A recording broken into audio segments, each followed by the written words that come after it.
Hi friends! As you can see, behind me, dagat. Well, I am currently in Hacienda Pag-asa, the property of family Aconia. And I'm currently at the seashore. Pero sakop gyapon sila nga property. And I was so lucky enough nga na-allow ko pasulod dire. And kanami ka peaceful kayo sa place. Kana super kabugnaw sang hangin, very fresh. And all I can hear are crickets and the rushing waves. Ang mula gina ang akong mabatian dire.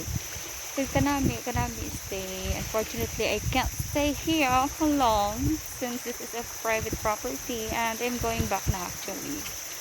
But at least I was given a chance to enter this place and discover nga may amo na digili nga tinago katahom nga wonder of nature nga sin ka nami kadako-dako sa mangrove asin mga mangrove diri dagko ng mga bakawan.